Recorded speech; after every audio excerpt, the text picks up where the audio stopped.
Hi, my name is Patrick, and I love movies. I'm going to start doing regular movie reviews. I typically go to the movies about once a week. So today we're going to be talking about Jack Ryan's Shadow Recruit, which came out today, January 17th, 2014.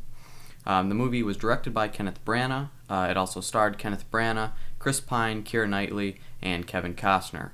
Chris Pine plays the title role, Jack Ryan. The cinematography was interesting, I guess you could say. I found it to be annoying at times.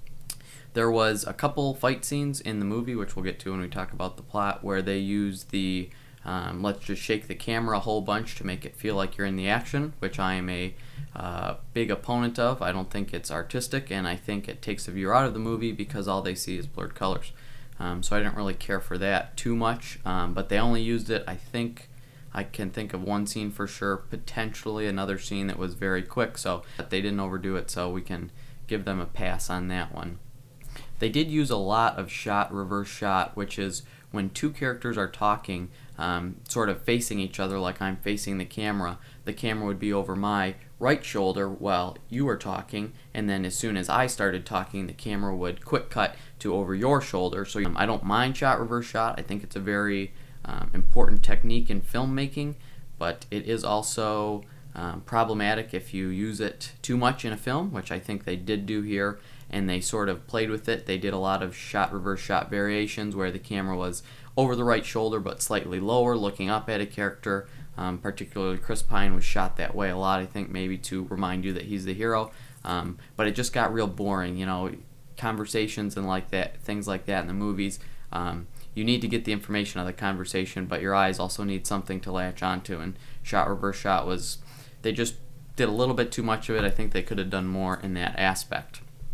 It is one of the first original scripts that came out of this sort of Jack Ryan series. Previously, Clear and Present Danger and other movies like that starred Harrison Ford were based on actual books written by Tom Clancy. And the plot of this movie is recruited by the CIA, and then more adventures ensue from there. He basically becomes a CIA analyst and gets woven into the plot of the movie, which I don't want to give away. But it is very... It tries too hard to be realistic. This movie, Jack Ryan is a financial analyst, and he sort of dives into how financial markets can be used as terrorist weapons, and the terrorists are going to bankrupt this and that, and all this sort of convoluted finance mess that I think they were trying to write for a realistic, this could happen in the present day, but it ended up just not having a lot of payoff for the viewer, and I'm not invested in this storyline at all. The other really, really big hole in this movie was that Chris Pine and Keira Knightley did not have any chemistry whatsoever. It was like watching two cardboard people sort of go like this in the movie, and it was really, really just, they were just phoning it in. I mean, Chris Pine was great in the action sequences, and where there was tension, he did fine. But when it came to being in scenes with Keira Knightley, you're just, as a viewer at least, I wasn't invested at all in the romance. And it's important because that plays a role in the plot. So that was really lacking. In fact, there was one scene at the end that I almost laughed out loud because the chemistry was so bad. It was just completely unbelievable. Another thing that bothered me was Kenneth Branagh. I like Kenneth Branagh. I think he's a fine actor. I think his direction was okay. But as an actor in this movie, I felt that he was so deadpan almost that you just didn't feel for anything. And a big important part of movie villains or antagonists in any story is giving them the ability to be able to say, I understand where they're coming from, I can empathize slightly with them, but they're still bad. They tell the story, they give the exposition of why he's doing what he's doing, and you just kind of...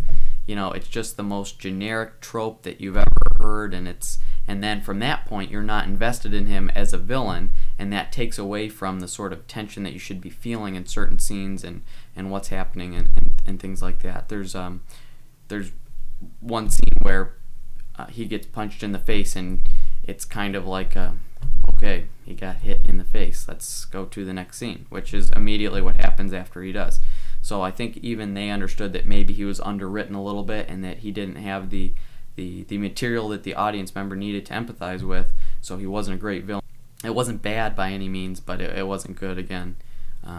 Overall, I'm going to give this movie a rating of a B minus. I know this is my first video, so I should go over my rating system. Anything, it's an A to F scale. Anything above a C minus, I would suggest that you see. Obviously, A or an A plus is just an exceptional work of art or a really important or really entertaining film. The B's are kind of okay.